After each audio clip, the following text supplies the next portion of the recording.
3, 2, 1. Bueno, ahorita estamos en Morris Cadet Podcast, aquí con Juan Márquez.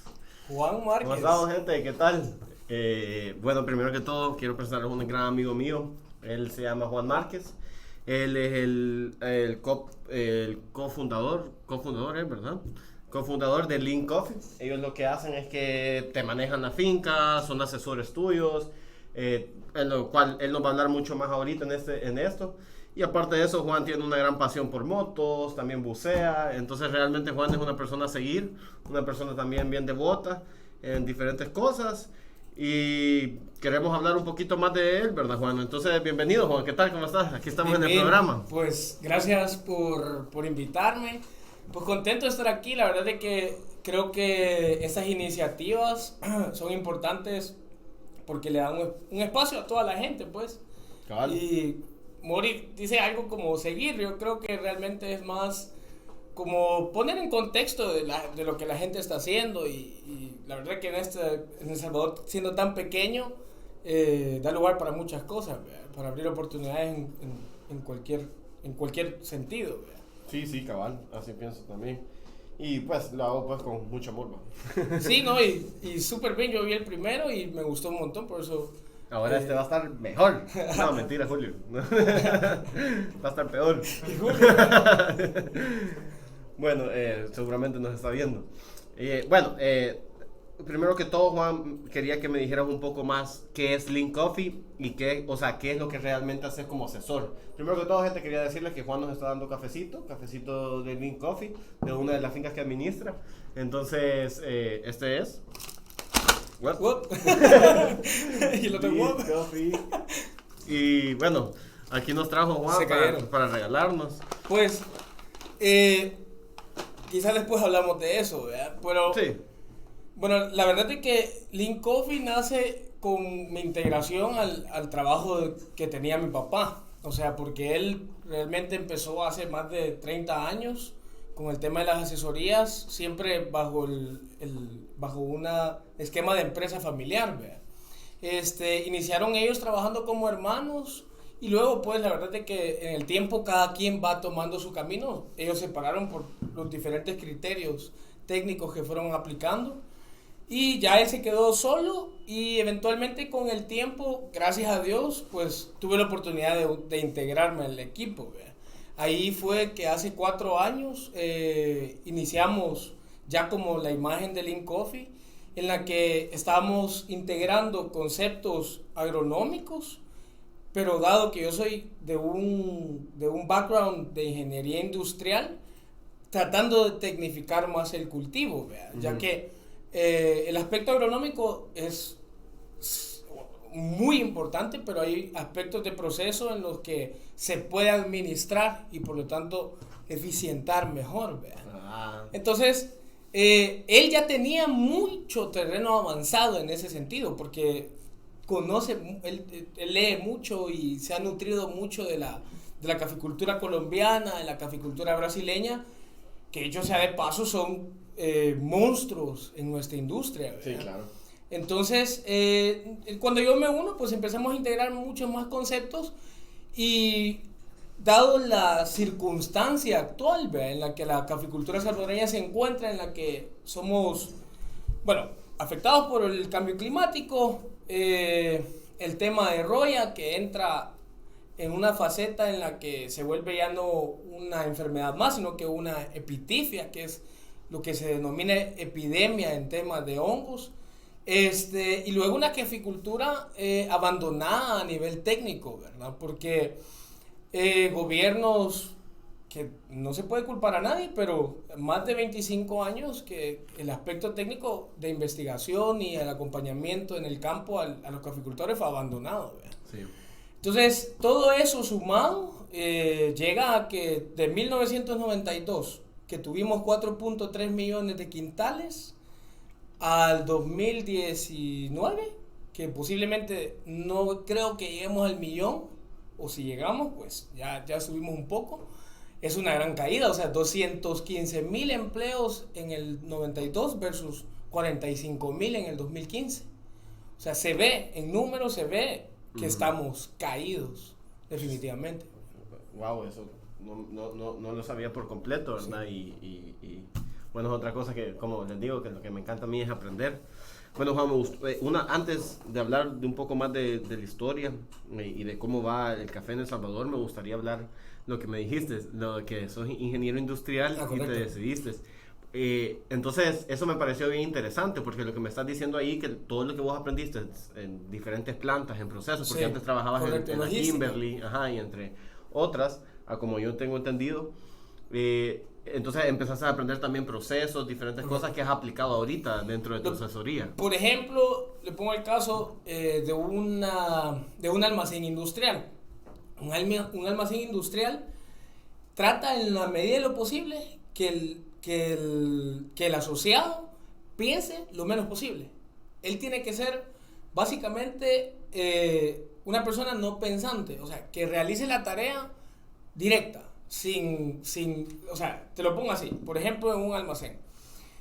Lo que tienen ellos es una handheld. Entonces, la handheld le dice, va a la ubicación tal, está en el pasillo tal, a esta altura, y necesita 6. Entonces, él ya no va a andar pensando, ¿dónde está el 6? ¿Dónde está la altura? No, él va directo. Y entonces eso lo hace rápido. Eso se perdió en el campo, porque ahí no, la técnica, la implementación de procesos de mejora se perdió. Entonces, de continuo. Eso, te pongo el caso, por ejemplo, y la carencia de estándar. Ahí abarcamos dos cosas, el estándar y la técnica. O sea, el hecho de quitarle la necesidad de pensar al asociado. Porque, por ejemplo, en una cosa tan sencilla como la sombra, tema bastante controversial, pero es decir, aquí tenemos fincas de sombra desordenada. Entonces, no es lo mismo contar que yo sé, hay 72 árboles que debo manejar en esta manzana, a decir, no tengo idea de cuántos árboles hay. Todos son de diferente especie, todos tienen diferente altura. Entonces, ¿cómo puedes mejorar ahí? O sea, es demasiado desorden, no hay un estándar. Entonces, correcto. Entonces, el proceso está desarreglado, ¿vea? Sí, o sea, como salga. Correcto. ¿Quieren sombra? Bueno, démosle.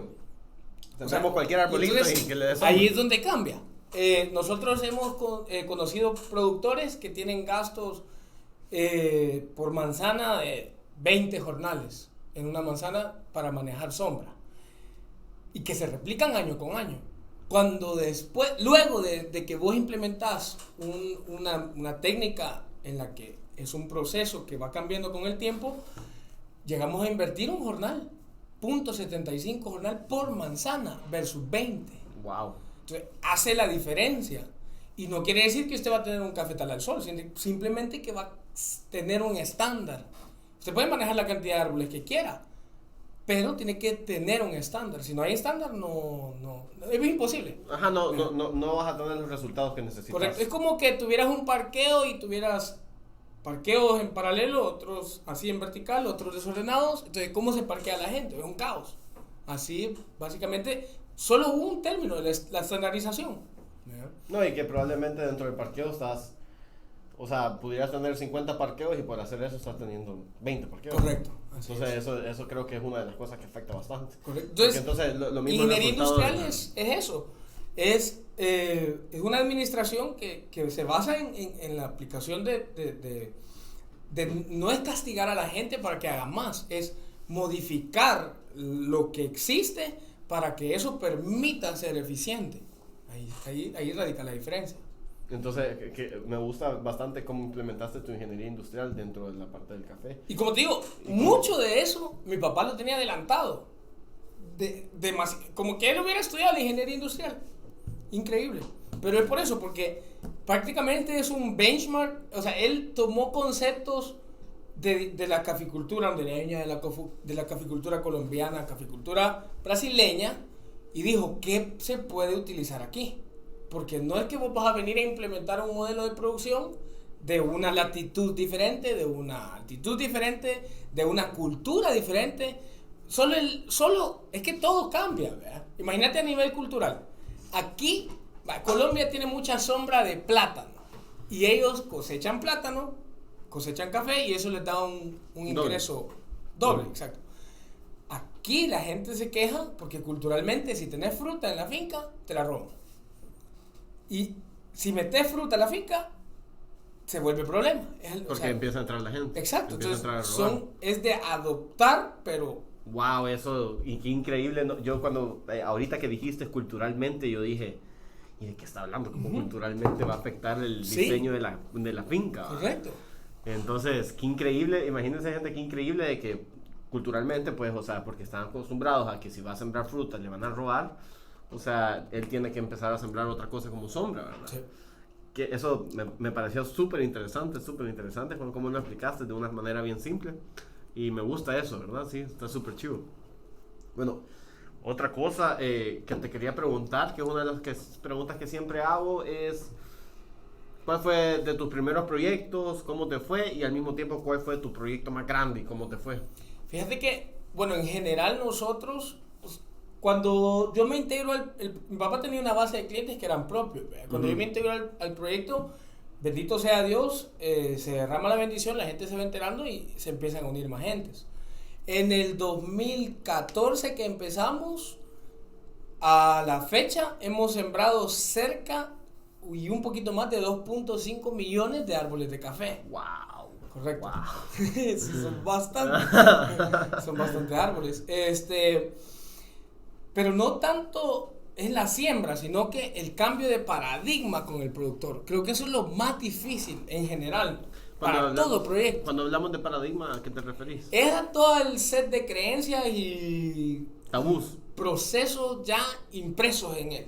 Que él ya lo maneja así y como y así es. Tiene que ser. Correcto.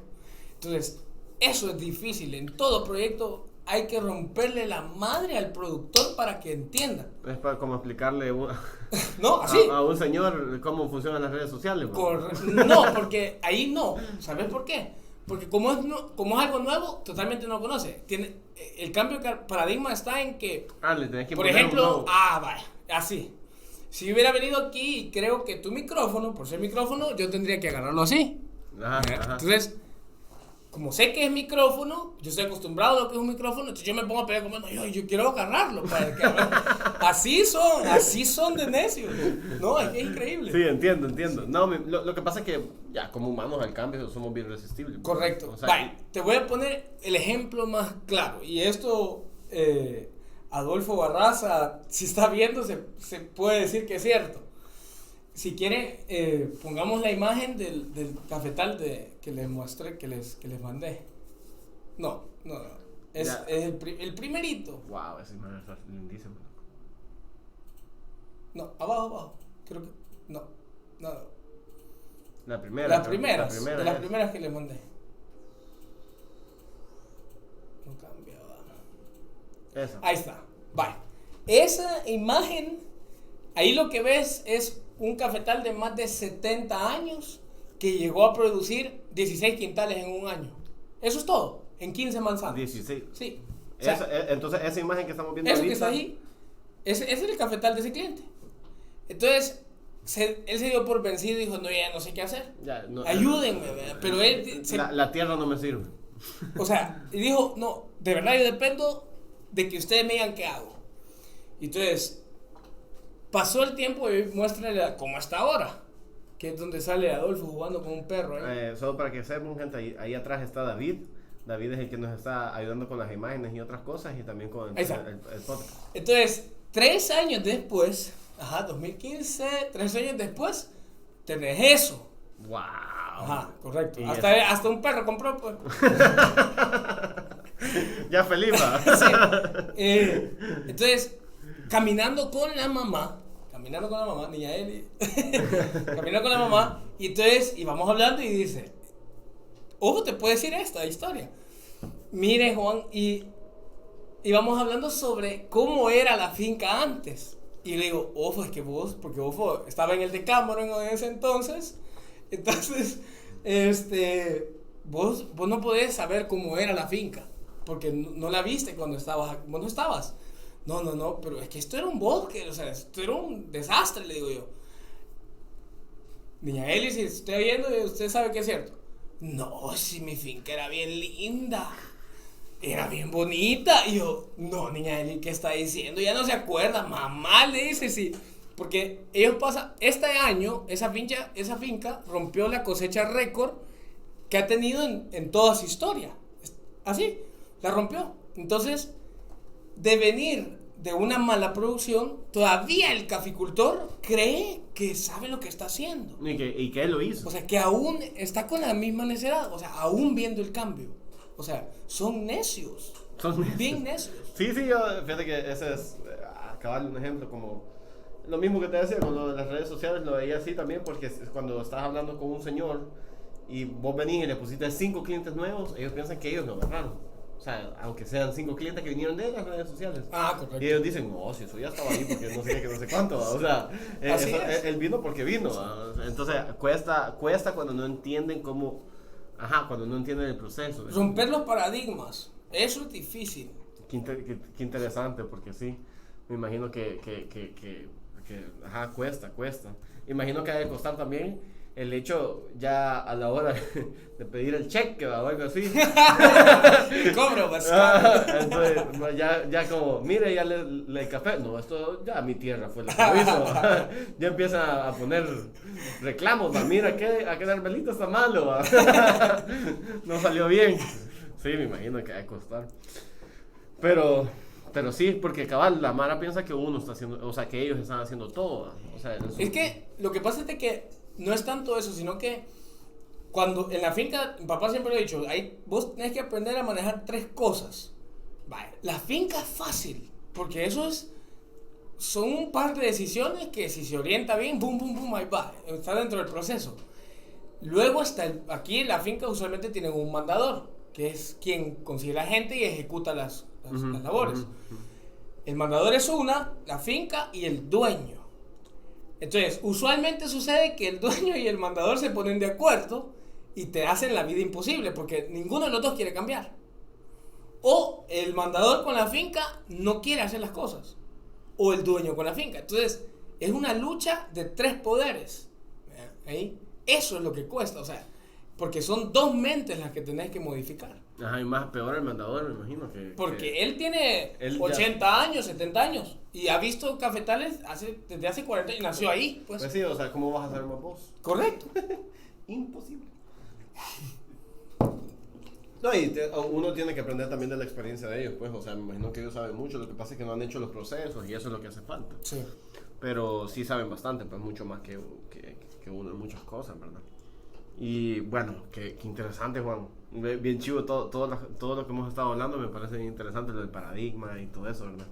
Y el tabú que se crea.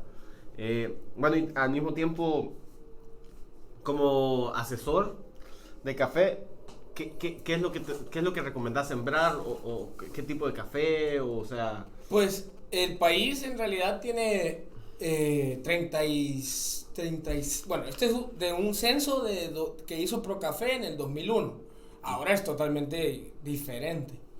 De 1200 a 1600 en el 2001, que ya se siembra hasta 2000 metros, habían 35.000 manzanas de café. Luego de 800 a 1200, que es la media, hay 76, me parece, 76.000.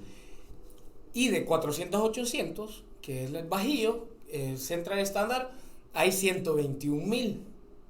Entonces, cuando hablamos, mi papá siempre me enseñó que cuando hablamos de caficultura, yo no puedo hablar de mi finca o de lo que yo estoy haciendo, hay que hablar en el panorama general en el país.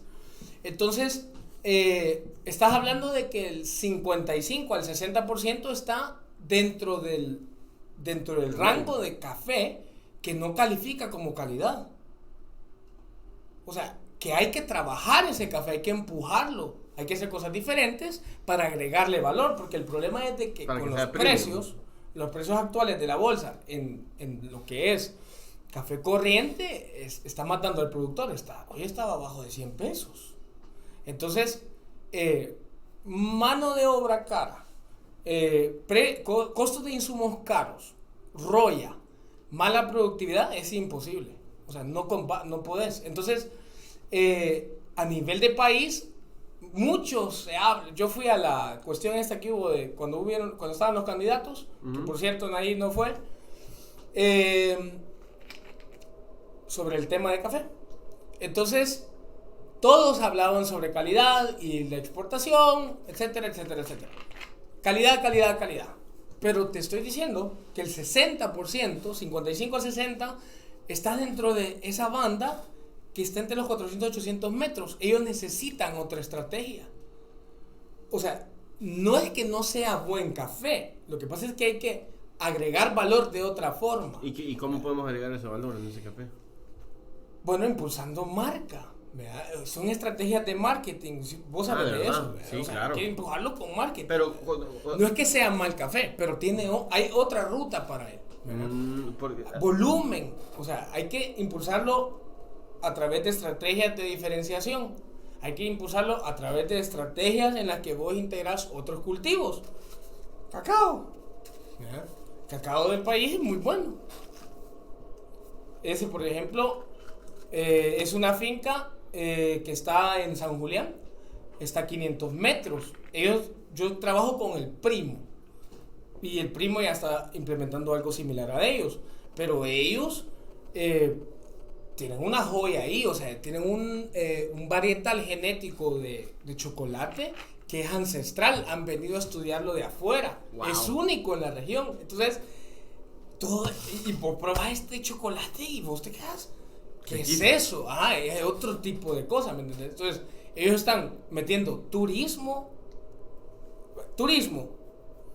explotando otro cultivo y café. Y entonces, la propiedad va a salir adelante. Claro. Pero claro. Ellos ya no se quedaron dentro de la que, yo solo café. Luego tenés la media altura, que ella sí tiene una gran posibilidad a nivel de calidad, pero en el mundo hay mucho café de especialidad. Hay mucho café de buena calidad. Y luego tenés las estrictas, que son el 15%, del 15 al 20%. O sea, quiere decir que cuando alguien habla de cafés de alta calidad, cafés de especialidad, solo está hablando del 20% y el otro 80%. Que las medias también entran ahí, pero son como 30. 45% del café salvadoreño, sí podemos apostarle. Metámosle diferenciación, metámosle calidad, pero básicamente, cuando vos me preguntas qué sembrar, yo lo que estoy pensando es, hay que hacer un análisis real de lo que ofrece nuestro país a nivel ambiental, ¿verdad? Y con ese análisis, con esa oferta, porque hay limitantes, pues, para cada estrato, ejecutar estrategias para cada una. Porque no puedes decir, no, hombre, siembren esto y no le va a aplicar para el de Bajío, ¿verdad? Aparte, hay que también entender que la mayoría de productos, creo que el 80% es pequeño. Entonces, cada uno tiene su... No todos van a poder tener una red, no todos van a poder hacer página web, no todos van a tener Instagram, no todos van a tener acceso a los canales de distribución. Entonces hay que consolidar ese grupo de productores, y te pongo el caso. Tal vez. Este personaje de aquí, que es Café Cate, que es un super café, por cierto. Ese café en específico es un Kenia. Es el ganador del campeonato de barismo del 2017. Es un café salvadoreño. Un super café. Entonces, ellos están impulsando a los productores diciendo, bueno, señores, ustedes están dentro del café, que puede ser excepcional. Explotemos eso, ahí produzcan ustedes y ellos lo impulsan. O sea, pero necesitan una base y es un trabajo súper fuerte. Ellos se han dado en la madre una y otra vez para poder conseguir eso. ¿Y cómo? Ahora, a nivel país, hay que replicar esos ejemplos, ¿verdad? Pero hay que meter la gente que se ha dado en la madre con eso a donde están los puestos de influencia. Porque vos si no tenés a la gente que realmente ha hecho, te quedas con gente que solo está ahí. Solo habla paja. Ajá. O sea, el problema es de que Procafé en su momento se politizó. Deshicieron el ISIC, que ISIC hizo muchas cosas buenas. Y luego, ahorita la deriva. El Consejo Salvadoreño, por el otro lado, ha hecho muchas cosas buenas. Pero hay que hacer más.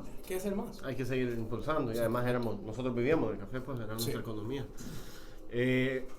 Interesante, pero entonces yo entiendo que todo esto como 50%. Por ejemplo, ya en el caso más específico de nosotros, lo que hacemos es, la oferta ambiental de la finca te dice las posibilidades del productor. El productor tiene sus preferencias, él tiene ya una pauta marcada, él lo puede vender en una tienda o no lo puede vender.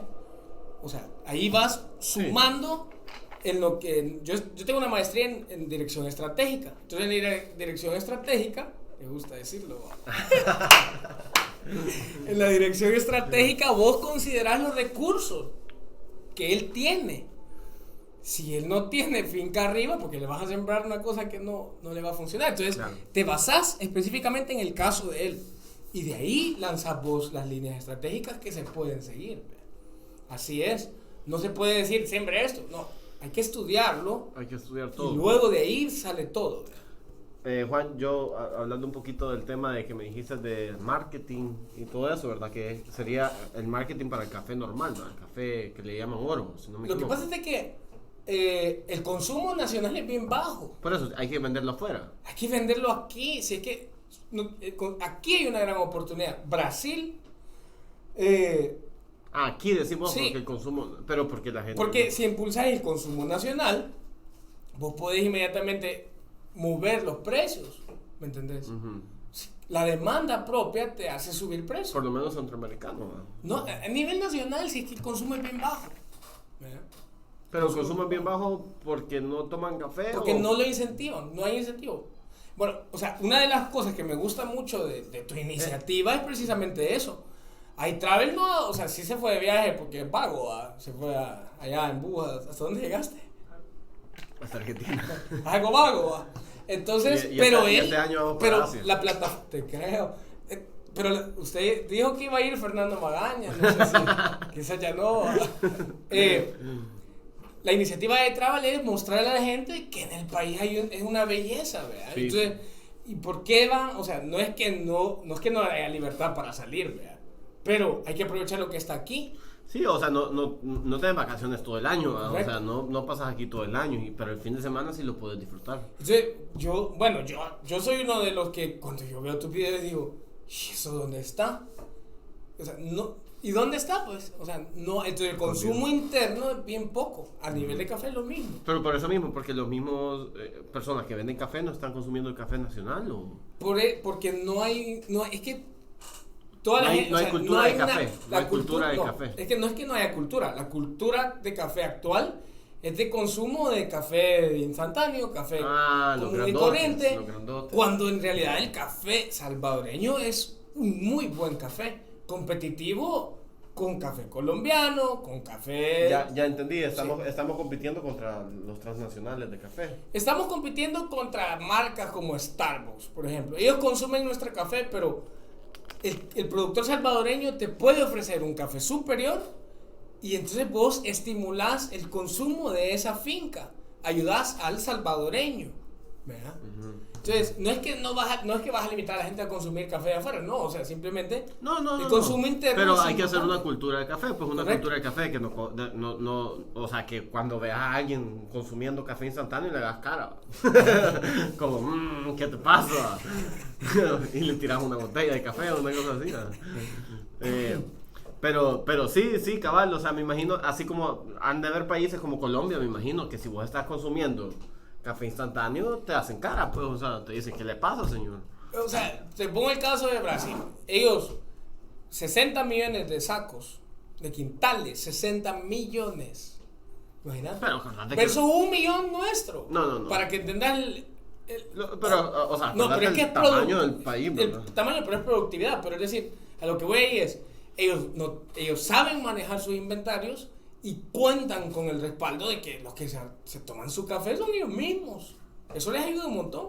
Claro, pero acuérdate que somos un país, o sea, inmenso, o sea, es una economía de no sé cuántos millones, mucho más que aquí, pues, o sea, ¿me entendés? O sea, eso, pero sí podemos llegar a hacer que nosotros consumamos más mejorar café de aquí, café de aquí.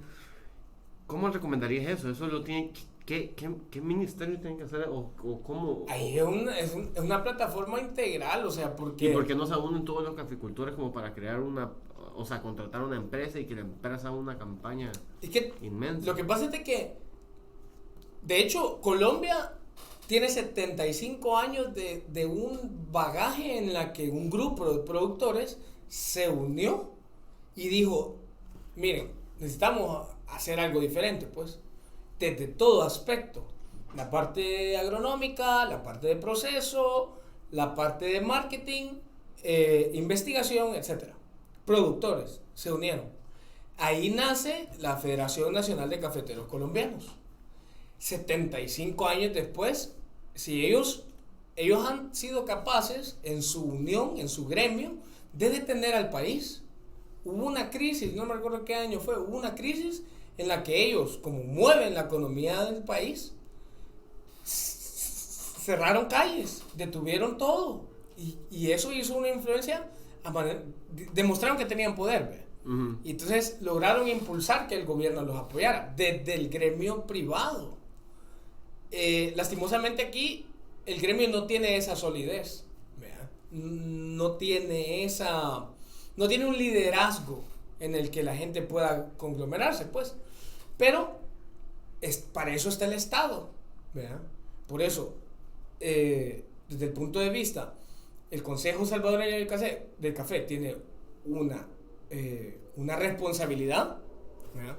La parte técnica está abandonada. Uh-huh. La parte de investigación no existe. Bueno, para que entendas, y esto fue un chiste en ese foro de los presidentes. Llegó Hugo Martínez y dijo, el FMLN ha sembrado 48 millones de árboles.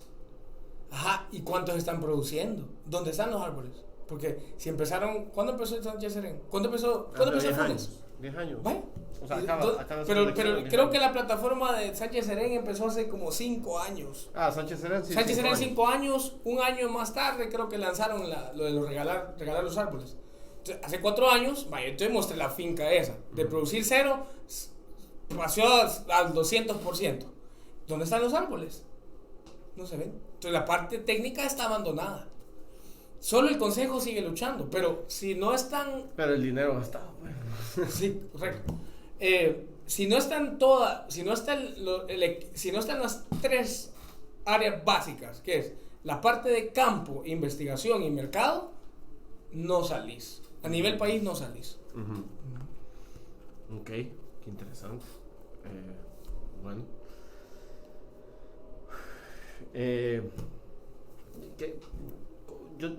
Explícame un poco más del sea market, del café, como commodity, ¿verdad? O sea, ¿Qué hace fluctuar los precios? ¿Qué hace fluctuar los precios? Mira, dentro de...? Básicamente... Y explica un poquito qué es el sea market, ¿va? Okay. El café se mueve como materia prima, ¿verdad? Ajá, entonces, hay grandes... en el mercado de las materias primas, que es similar al mercado de valores, en el que hay forwards, hay instrumentos financieros, como que vendieras y compraras stocks. Pero son similares los movimientos financieros, pero distintos. Sí. Porque ahí sí moves algo, allá moves puro papel. Entonces, lo que sucede es de que, si bien eso es lo chistoso, tanto el azúcar como el cacao, y hay un producto más, la tendencia del mercado es hacia abajo. La de café nunca desciende. Se dice que para el 2050, con el ritmo de crecimiento que hay en el consumo, porque todo el mundo está tomando café, no va a alcanzar el café. Pero el crecimiento, la tendencia de consumo, nunca se refleja en los precios, porque es pequeña. El problema es de que ahí el punto de quiebre fue en el 98, entre el 98 y el 2002, en el que se volvió negocio y la forma en que se vendía, la forma en que se comercializaba el café cambió. Brasil duplicó su capacidad de producción, ¿verdad? Y en ese momento la oferta y la demanda, ¡pum!, se disparan. Se viene abajo el precio. Viene abajo, se precipita. Porque la oferta subió. Ajá, correcto. Entonces, una de las razones por las cuales los precios se mantienen bajos es precisamente los volúmenes de producción de Brasil. Esa es una de las variables. Él maneja el 50% del café en el mundo. Wow. O sea, correcto. Entonces, mucho de eso está en el volumen. Yo ni sabía que Brasil era tan... Brasil es la meca del café. Yo pensé, no sabía tanto de eso. Brasil es la meca. Brasil es... Sí. ¿Ya has ido a visitar? No he tenido la fortuna, pero espero ir. Sí, me imagino que vas a ir. Luego está Vietnam, luego Colombia y ahí vamos. Pero Brasil maneja volumen. La otra que mueve es... El problema es de que en ese movimiento, en el 98-2000, los inventarios pasan de estar en los productos, en los países productores a estar en los países consumidores, Estados Unidos, Europa. Ellos manejan los inventarios. Entonces ellos te pueden decir, no, si hay café de aquí hasta el 2011, hasta el 2020, y nosotros con las cosechas. Entonces el manejo antojado. Y eso baja el precio. Correcto, porque si hay café y hay café, entonces los precios siempre están bajos. Ahí hay un manejo en el que el mercado tiene mucho que ver, ¿verdad? Pero en sí, el precio está bajo, está bajísimo. Pero o sea, y entonces la única forma para poder combatir contra este precio realmente sería con lo que hizo Brasil, con doblar la producción. Brasil lo que tiene es que está altamente tecnificado. Por eso.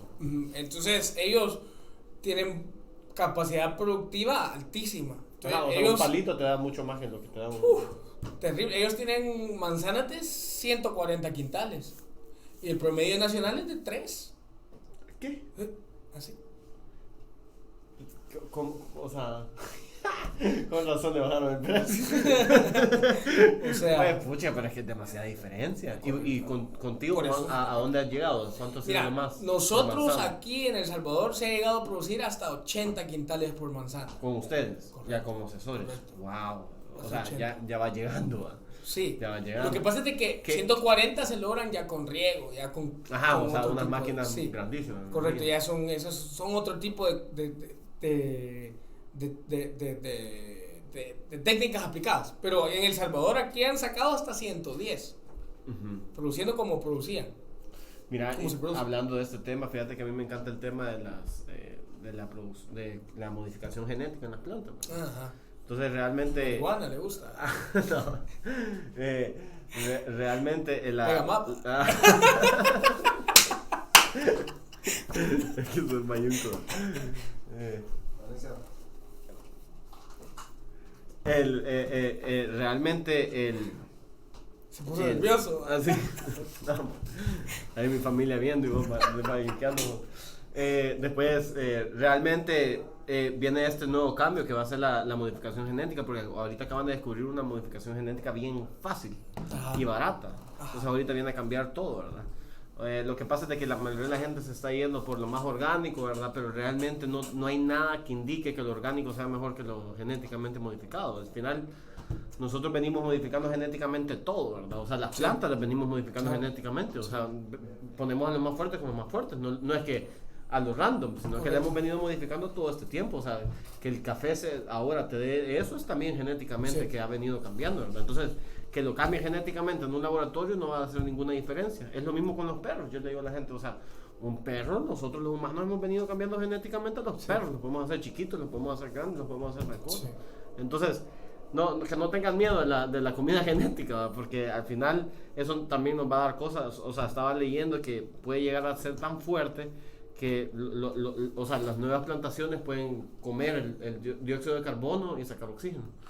O sea, pudieran cambiar esa parte genética en las plantas y pues acabaría con el calentamiento global, ¿verdad? Pero de hecho, eso es lo que hacen las plantas, Mauricio. No, perdón, pero en la noche. La cagó. No, en la noche. En la noche al revés, ¿no? No, es que lo que sucede es que hay varios procesos fisiológicos de la planta, pero en esencia la fotosíntesis eso es, ¿verdad? Por eso, pero o sea, ¿qué es lo que está ahorita, pues, ¿cómo se dice? Afectando el ozono, el dióxido de carbono. El dióxido de carbono, vaya, que demasiado, ¿verdad? Entonces, ser que las plantas chupen la más. Planta, O sea, chupen la planta, más. de hecho, chupen más. es que mira, la verdad es que, el cambio climático es real, pero a medida que hay más, la planta tiene más capacidad. De hecho, en café, por ejemplo, hay estudios que demuestran, por ejemplo, Colombia tiene cafetales bajo sol, Brasil también. Entonces, han investigado cuál es el efecto de los cafetales bajo sol en términos de impacto ambiental, ¿verdad? Porque aquí pues tenemos cafetales bajo sombra.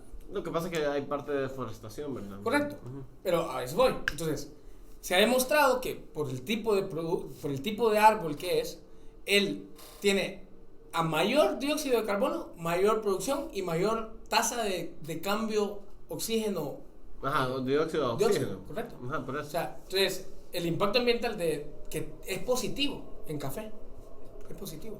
Ajá, por eso te digo. Y entonces, lo que están haciendo genéticamente es que puedan agarrar mucha más capacidad. Ajá, una capacidad bien grande que realmente puedan limpiar. Sí. Y que elijamos qué planta. Aquí estamos hablando de genética. Estuve viendo un programa que hablaba sobre eso y era de que ya estamos a punto de entrar en una época en la que ¿cómo se llama? Gattaca se llamaba. No. Gattaca. Era una película donde habían unos que estaban modificados genéticamente, gente. Ah, sí. ¿Viste esa película? Lo que pasa es que acaban de descubrir una proteína que se llama CRISPR. Y esa proteína lo que viene es que, antes genéticamente te costaba. Primero comenzaron con radiación. Le ponían radiación a la planta y cambiaba. Porque la radiación te cambia los genes, pero de forma random, o sea, de forma que no sabes cómo va a ser. Entonces, después empezaron medio ahí intentando cambiar genes, pero estaban bien lentos y era carísimo hacerlo. Pero ahorita descubrieron una proteína que ella lo que hace es que protege tu código genético. Entonces viene, copia tu código genético, lo corta y después te pone otro. Entonces vos le puedes poner cualquier código genético. Cosa, ajá.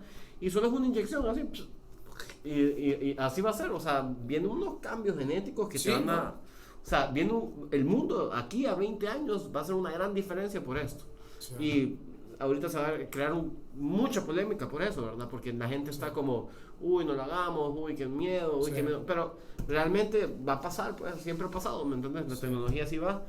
Y al final, tu código genético realmente solo es información que vos tenés ahí guardada de tus ancestros. Y ya, o sea, nada más, pues, o sea, solo es información guardada. La diferencia entre los animales y nosotros es que nosotros pasamos información a través del lenguaje, a través de libros, a través de tal cosa, y los animales la única forma de que se pasen información es a través de los genes. O sea, ellos le empiezan a tener miedo a un nuevo animal hasta después, pues, o sea, hasta que ya varios le tuvieron miedo a ese animal, ¿no? Entonces, porque los genes van cambiando también, ¿verdad? Son fluctuantes. O sea, no creas que el gen ya es así y no cambia. O sea, si por ejemplo, si vos haces mucho ejercicio y puedes cambiar tu tendencia genética. Si, por ejemplo, tenías tendencia genética de ser gordito, cosas así, ¿no? Entonces tus genes pueden cambiar. Pero es otra locura para hablar. Sí, ahí... interesante, ¿verdad? Sí. Y bueno, lo único que sí es, esa es una de las cosas que critican a la agricultura. Ay, puchica, se nos fue la cámara.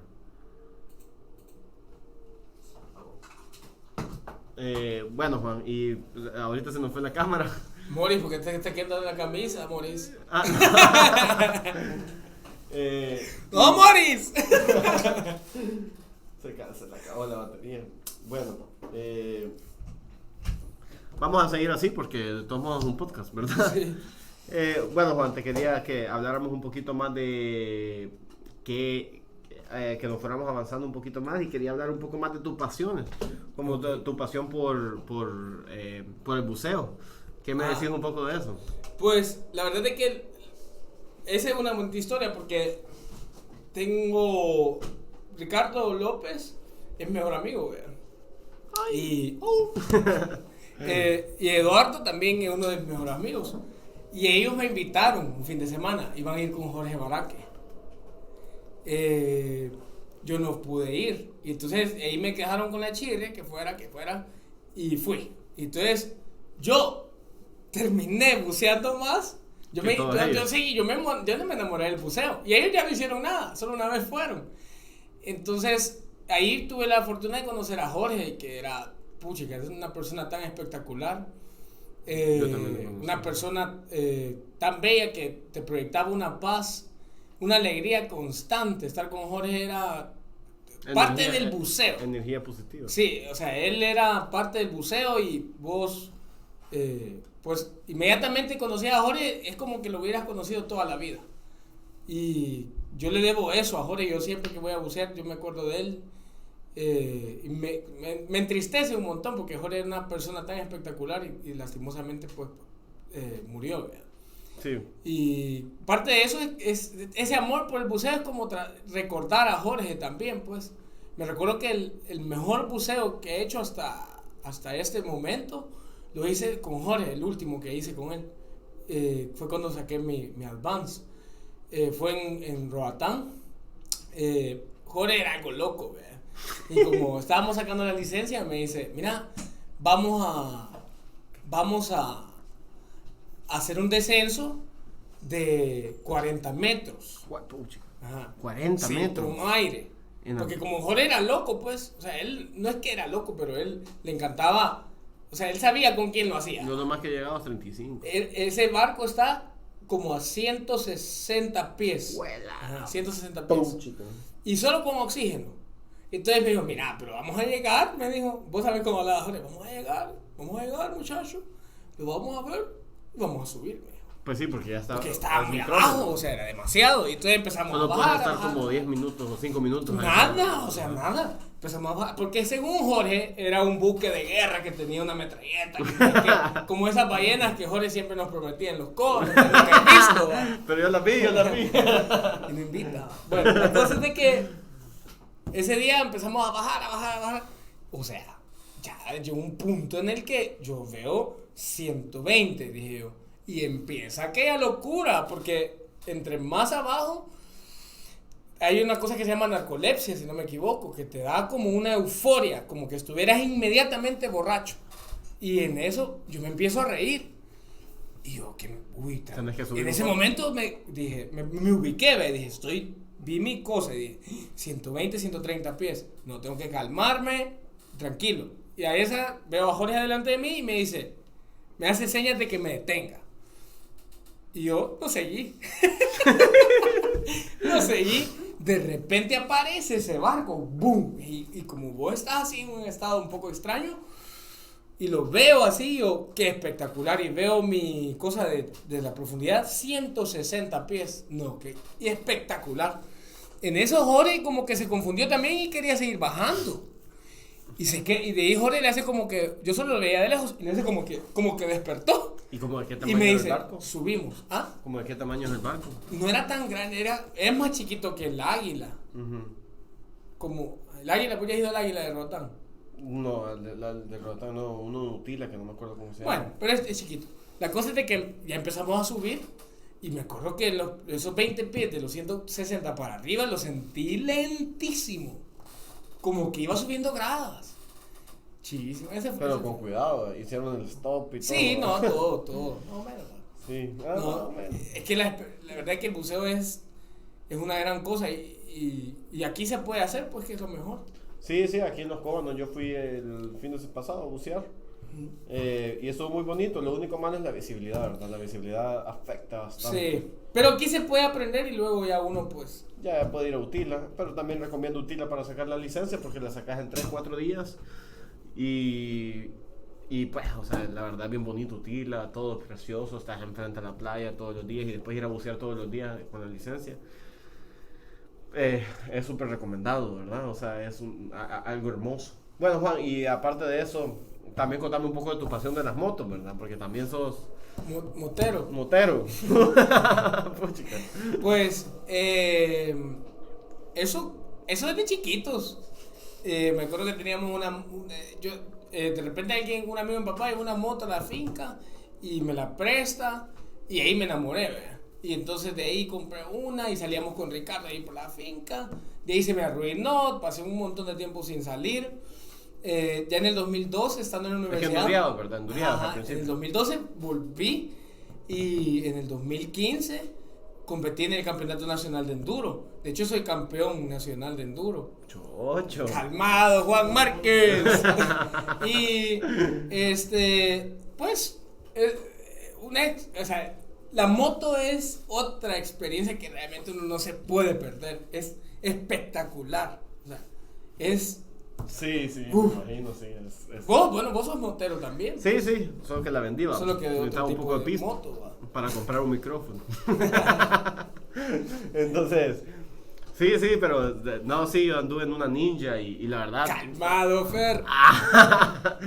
Y anduve, pero era chiquita, pues era 300, ¿verdad? Pero Sí. no me quedaba atrás. No, era rápido. Casi se mata un par de veces. Pero bueno, esa es la gracia. Si no, si no, ¿para qué? Bueno, qué chido saber un poco de tus pasiones, Juan, pero para que sigamos hablando un poco más de esto, del café, ¿qué recomendás a los caficultores de El Salvador para combatir la roya? O sea, ¿qué le recomendaras? Ya que me veniste hablando bastante de esta plaga. El Salvador realmente, a nivel de café, tiene un gran reto. Café en El Salvador nunca va a dejar de haber, la verdad. Bueno, a menos de que el cambio climático realmente sea tan radical, para algunas áreas puede complicarse. Ahora, hablando sobre ese tema con papá, realmente lo que se percibe es de que no es que va a dejar de haber café, va a cambiar de manos. Entonces, puede quedar en manos salvadoreñas, caficultores salvadoreños que han aprendido cómo es el negocio, se han vivido, o sea, hay gente que ahorita está viviendo la crisis y la está pasando y al pasar la crisis van a ver la luz. Otros que se salieron de la crisis porque salieron del mercado C y están vendiendo bien su café y ellos solo van para arriba. O sea, tienen que basarse estratégicamente en sus recursos, en lo que hay disponible, y por eso yo traía estas marcas, porque vaya, por ejemplo, lástima que ya no tenemos imagen. Ya vamos a tener dentro de poco. O sea, te hablo de de este productor. Vaya, por ejemplo, tenemos Overdose, que él no es productor, pero él es un tostador local que él quiere incentivar el consumo de café local y de café de especialidad local. Entonces, incentivar el consumo local. Él tiene varias cafeterías en Santa Tecla. Empezó con una y ahorita se está expandiendo, pues, porque la cultura, o sea, la gente le gusta el café y tener la experiencia de tomarse un café con un amigo, o sea, eso lo hacemos todos. Y que yo creo que también hay bastantes cafeterías que ya están empezando a agarrar como el concepto, no gringado diría yo, pero de darles también adentro de la cafetería. Correcto, una experiencia. Eso es lo que hace Overdose. Ajá. Overdose te ofrece una experiencia. Me imaginé. Y visítenlo, o sea, está en Santa Tecla, es muy lindo. ¿A dónde queda? ¿En Santa Tecla? Ahí por el Paseo del Carmen. Por el Paseo del Carmen. Ajá, correcto. Pero él no es un productor, él está apoyando a los productores. Qué chido está eso. Ajá. Por ejemplo, este café que traigo aquí, este es de Rodrigo Peña, un productor que está a 500 metros, con grandes dificultades en cuestiones de producción, pero diferenciando su café con una marca, él puede salir adelante. Y salir adelante para él quiere decir darle trabajo a 8 familias en San Julián. Mientras que si ese terreno se abandona, maras, delincuencia, problemas sociales, etc. Luego está este otro, Finca La Pacaya, un cliente que tiene una finca a 1800 metros. Este café es espectacular. Nosotros estamos cosechando una variedad que se llama Geisha. El mejor geisha del mundo. Yo estaba viendo una publicación en Instagram. 20 gramos. De hecho, 19 gramos valen $100. Bueno, como que si fueran drogas esas cosas. Sí, correcto. O sea, una dosis, $100 de ese café. Gran puchica. Ahora, es un café único, pues. No estoy diciendo que el nuestro va a ser igual. ¿Y has probado ese café? O sea... Ese no. No ese, ¿verdad? Pero, o sea... No sé. Eso no era para el Torre Médica. Pero bueno, para toda la gente que nos está viendo. Bueno, y... Entonces, él está impulsando calidad. Y luego, y vuelvo, por ejemplo... No, pero este geisha que tenés aquí. Correcto. O sea, ¿cómo es? ¿Cuál es la diferencia? O sea, decime la La diferencia. variedad. No, pero cuando lo probás. No, es explosivo el paladar. No sentís que es café. Inicialmente cuando empezaron a explotar la variedad, lo querían descalificar porque tenía más como que fuera un té. ¿Verdad? ¿Un té? Sí, un té. Correcto. Té. Ahora, y quiero pasar al otro. Vuelvo a Café Caté. Ellos tienen, por ejemplo, yo lo compré hace poco, es té de cereza de café. Entonces, agregando valor a un subproducto que no vale nada. Entonces, si yo empiezo a vender mi cáscara, ¿y por qué no? Y multiplicar ese consumo. ¿Verdad? Es una gran idea. O sea, ese es. Esto huele espectacular, sentí. Sí, Ahora, huele pero riquísimo. yo he visto otras. Pero esto es coffee cherry tea. O sea, Correcto. ¿pero qué es? Es de la cereza, de lo que la gente tira, de la pulpa, lo que hiede a veces, lo han procesado, pero de una forma diferente, y ahora puedes hacer té para los amantes del té. ¡Wow! Y tiene Increíble. cafeína. Y tiene cafeína. Correcto. Bueno, ¿teína o cafeína? No, cafeína. Cafeína. Sí, correcto. Qué interesante, ¿verdad? Entonces, o sea, es empezar a agarrar todas las cosas que no estamos usando y que le Claro, estamos o sea, buscando y las empezamos agregarle a hacer. valor, entonces ya eso tiene peso, es lo que te digo. Mover café diferenciado no es fácil y ellos lo están haciendo. Qué interesante, ¿verdad? O sea, es súper interesante. Hey David, veamos si podemos poner ahorita la cámara porque vamos a ver si agarramos imagen. Ahí me va a perdonar, gente, segundo episodio y se me va la batería de la cámara. Pero por veces pasa. ¿Va? Bueno, pero sigamos hablando, Juan.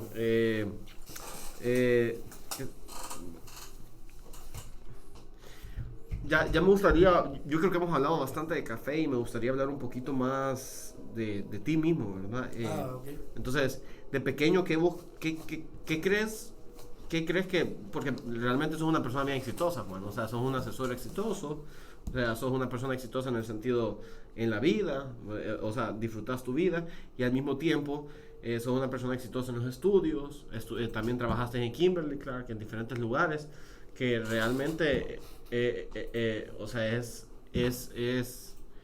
es un orgullo tenerte aquí, pues, o sea, y siempre me ha sido orgulloso ser tu amigo porque realmente sos una persona que trabaja Sí. duro, eso lo sé bastante. Entonces, ¿qué crees que te influenció en pequeño a hacer el éxito? Ya estamos de nuevo, gente. Perdón.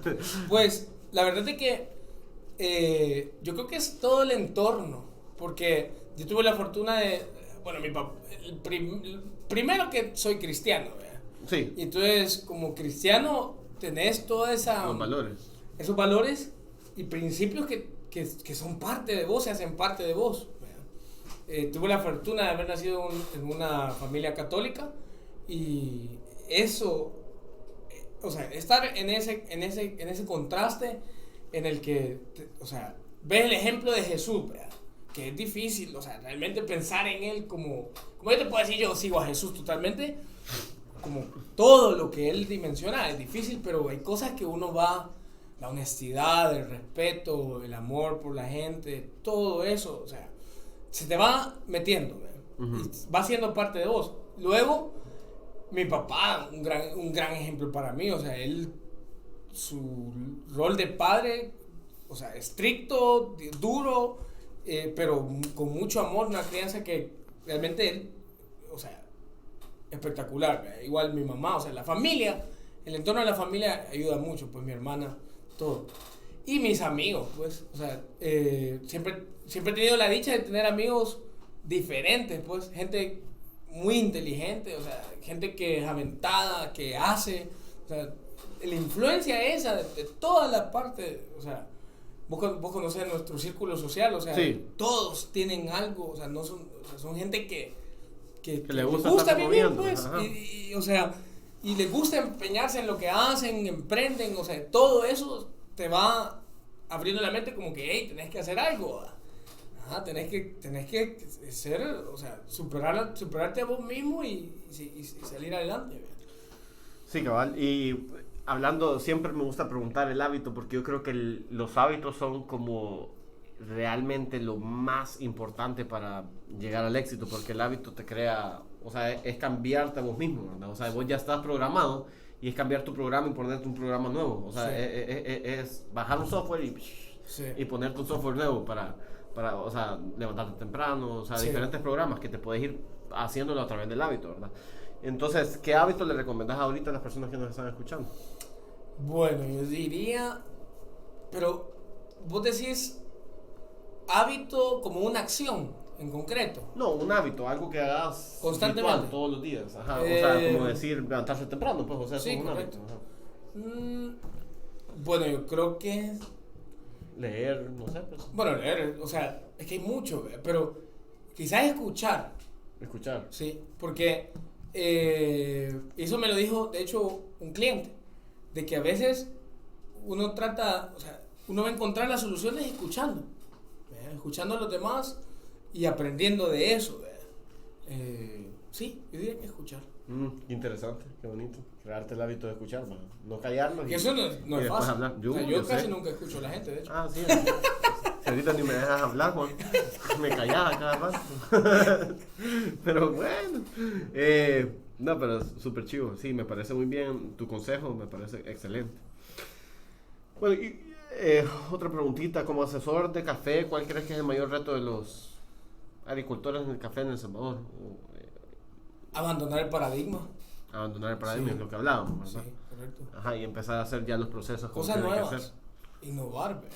Toda la parte de innovación. Y es parte del individualismo, ¿verdad? De cada finca, que, o sea, que cada finca está haciendo algo diferente para que después cuando alguien le pegue algo, pudieran hacer, o sea, si todos están innovando, imagínate, entonces a la hora de que alguien innove lo suficientemente bien, después todos le van a copiar, ¿verdad? Sí. Entonces siempre hay que mantener en constante innovación, todos, pues, o Sí, sea, todos correcto. como individuales. Al mismo tiempo, bueno, conoces un poquito de la historia del café, ¿nos Sí. puedes contar un poquito de eso? Bueno, el café en El Salvador, hay diferentes relatos, ¿verdad? Pero algunos dicen que entró en 1740 y otros que en 1800. Pero el que lo impulsó realmente fue Gerardo Barrios. Gerardo Barrios instituyó algunas políticas económicas que, por ejemplo, yo entiendo, ¿verdad? No te podría decir, cierto, había que tener un historiador aquí para confrontar la Sí, información. cabal, cabal. Pero lo que se dice es de Lo que sabemos, lo que o sabes. sea, habían incentivos de que si vos sembrabas una manzana de café, te podías hacer propietario de esa tierra. Como antes en Estados Unidos, pues, si ibas a explorar, te hacías propietario de la Correcto. tierra que encontrabas. Fue algo similar. Podría tener algún cambio, pero algo así. Luego empezamos a crecer, a crecer, a crecer. De hecho, hubo un tiempo en el que El Salvador era el país a nivel de productividad, estábamos en el tercer puesto. Increíble. Ajá, o sea, estábamos bien. ¿Y ahora en qué puesto estamos? Ya estamos ya ni aparecemos en el mapa, pues. Ya no aparecemos en el mapa. Entonces, luego, en la década de los 70s, 90s, entiendo yo, estábamos manejando cultivos con 800 a 1100 plantas por manzana y lo hacían muy bien. Eran manejos de parras, manejos de múltiples verticales, cosas muy técnicas. Luego se influencia la caficultura salvadoreña con Costa Rica, que era meterle densidad alta. Ujú. En ese momento la gente empieza a meter muchos árboles por manzana y ahí se da un punto de quiebre porque el salvadoreño estaba acostumbrado a fertilizar 800 árboles y de meter 800 pasó a meter 5000. Entonces, luego cambio climático, hongos, malos precios, empieza la caída. Del 92 para allá va en un gran descenso y la parte técnica desaparece, la investigación desaparece. Ya para el 2000, del 2000 al 2005 ya, porque Café hacía muchas cosas pero no aterrizaba. Es que los agentes de extensión son muy importantes porque la investigación está bien, pero si no la aterrizas, si no la haces llegar al común, entonces no sirve de nada, pues Sí, se de queda a nada nivel sirve. de libro. Ujú. Entonces, esa es la parte chueca nuestra. Ahora, la historia se tiene que reescribir, como te digo, o quedan en manos salvadoreñas de gente que ha aprendido a hacer café, ha modificado su forma de hacer las cosas, ha entendido el mercado y ellos van a seguir creciendo. Hay ejemplos muy buenos de productores que han crecido de pequeño a grande aquí. Un caso es 4M, por ejemplo. Un caso de éxito. Empezaron con poco y luego han crecido tremendamente. O no le cuesta nada a un brasileño que paga $13, $14 por día de jornal en Brasil, entender qué área para él es una oportunidad y venirse para acá. ¿Vean? Va a cambiar de manos. Ya no va a ser salvadoreño, va a ser un brasileño, va a ser un gringo, va a ser un canadiense, va a ser un europeo que conozca el mercado y ya. ¿Vean? O sea, no va a dejar de haber café en El Salvador, pero sí va a cambiar de manos. Porque El Salvador está a la venta a nivel de finca. Eso. ¿Y ya empezaron a venir algunos, crees? Ya, de hecho, ya hay gente extranjera que es propietaria de dueños. Sí, bueno, pues, o sea, no es que no hay que permitirlo, pero sería bueno que se pongan las pilas los caficultores, ¿verdad? Yo creo que el caficultor está haciendo y realmente está haciendo un esfuerzo sobrehumano por sobrevivir a esta crisis. Pero hace falta que el responsable, o sea, parte de la responsabilidad está en el Estado, de apoyar la iniciativa productiva. El Estado no es que va a hacerle a la gente las cosas, no tiene, o sea, él tiene que garantizar por lo menos seguridad, porque hay gente que ya ni siquiera va a las fincas porque no puede entrar por las malas. Así de simple. Con solo que le garantices seguridad a la gente hace. Si le garantizas que va a tener dónde colocar su café, la gente va a producir café. Ya no digamos de que hayan agentes de extensión apoyando en campo. Ahí se hace un efecto multiplicador. Qué interesante, Juan. Ok, y de ahí la globalización, ¿cómo crees que nos va a afectar? O sea, la globalización, de hecho, es algo bueno para el café. Porque afuera, pues, le abre la puerta. O sea, yo con Instagram puedo acceder a la gente que quiere comprar café afuera. Cabal. Y eso facilita las cosas. Ahora,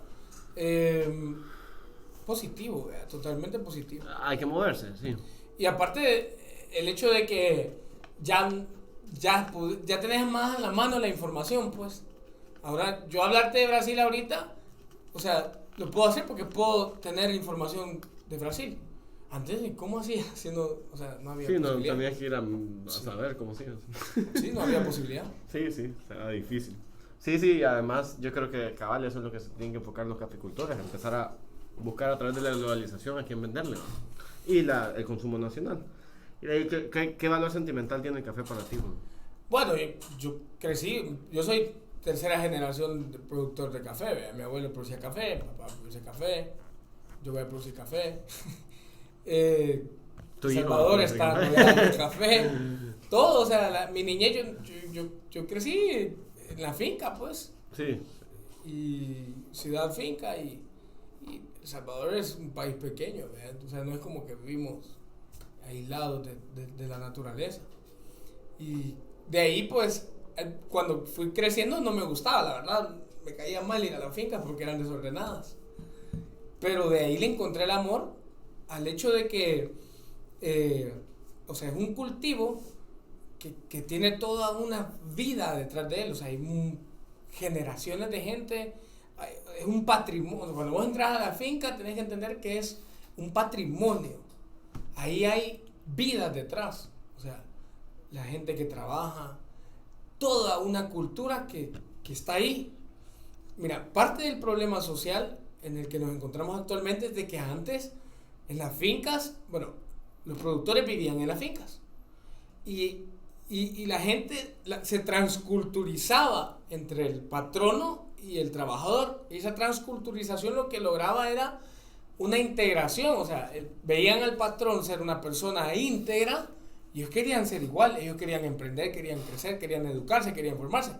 Y hoy, ¿qué role models hay en el campo? Sí. ¿Qué estarán viendo? ¿Quién es su ejemplo a seguir? Sí, eso hace falta. Entonces, ya no hay esa transculturización. Entonces, eso afecta a nivel social, porque ahora hay gente haragana, gente que no quiere trabajar, gente que es oportunista, o sea, no todo, pues, y la gran mayoría de la gente que trabaja en las fincas, o sea, lo hace con un gran amor, pues, pero sí hace falta esa influencia. Entiendo. Bueno, Juan, yo creo que hasta aquí vamos a llegar porque ya llevamos más de 1 hora. Es caro. Es rápido, pasó rápido el tiempo. Y hay personas que se nos haya apagado la cámara, pero pues ya la tenemos aquí. Y realmente es súper interesante todo lo que nos hablaste, o sea, conocer un poco más del café, o sea, realmente nos has educado en café. Nos diste una gran educación, pero me gustó bastante, interesante hablar contigo, ¿no? Sobre el café y sobre tu pasión, pues, porque ahora se convirtió en tu pasión. Sí. Entonces, ojalá logres romper los paradigmas de la mayoría de los caficultores que existen en El Salvador. Y pues que te vaya muy bien, ¿verdad? Obviamente te va a ir bien. Yo creo que uno enseña los resultados y ya estuvo, ¿verdad? Sí, correcto. Entonces, gracias, Juan, por venir. Morris Caber. Y bueno, nos vamos a despedir, gente. Nos vemos el otro viernes. Todavía no tengo el invitado, pero ahí después vamos a ver a quién invito. Nos vemos, gente. Adiós. Muchas gracias por oírnos. Gracias.